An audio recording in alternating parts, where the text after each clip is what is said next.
नमस्कार, आप सभी का एक बार फिर से स्वागत है हमारे चैनल पर।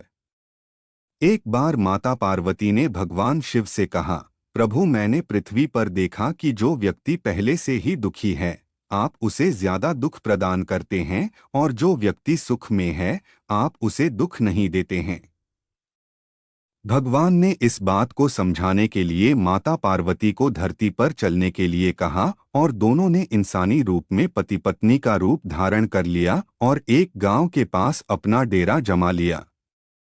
शाम के समय भगवान ने माता पार्वती से कहा कि हम मनुष्य रूप में यहाँ आए हैं, इसलिए यहाँ के नियमों का पालन करते हुए हमें यहाँ पर भोजन करना होगा, इसलिए मैं भोजन के लिए सामग्री की व्यवस्था करने जा रहा हूँ, तब तक तुम भोजन बनाने की कुछ तैयारी करो। भगवान के जाते ही माता पार्वती रसोई में चूल्हे को बनाने के लिए बाहर से ईंटें लेने गई और गांव में कुछ जर्जर हो चुके मकानों से ईंटें निकालकर चूल्हा तैयार कर लिया। चूल्हा तैयार होते ही भगवान वहां बिना कुछ लाए ही प्रकट हो गए। माता पार्वती ने उनसे कहा, आप तो कुछ भी लेकर नहीं आए, अब भोजन कैसे बनेगा? भगवान बोले, पार्वती अब तुम्हें इसकी जरूरत नहीं पड़ेगी। भगवान ने माता पार्वती से पूछा कि तुम चूल्हा बनाने के लिए इन ईंटों को कहाँ से लेकर आई हो? माता पार्वती ने कहा, प्रभु इस गांव में बहुत से ऐसे घर हैं जिनका रखरखाव सही ढंग से नहीं हो रहा था, उनकी जर्जर हो चुकी दीवारों से मैं ईंटें निकाल कर ले आई।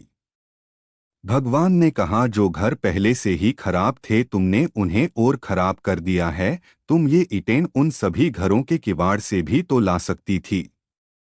माता पार्वती बोली, प्रभु उनके घर में रहने वाले लोगों ने उनका रखरखाव बहुत सही तरीके से किया है और वह घर बहुत सुंदर भी लग रहे हैं, ऐसे में उनकी सुंदरता को बिगाड़ना उचित नहीं होता। भगवान बोले, पार्वती यह तुम्हारे द्वारा पूछे गए प्रश्न का उत्तर है। जिन लोगों ने अपने घर का रखरखाव अच्छी तरह से किया है, यानी सही कर्मों से अपने जीवन को सुंदर बना रखा है, उन लोगों को दुख कैसे हो सकता है?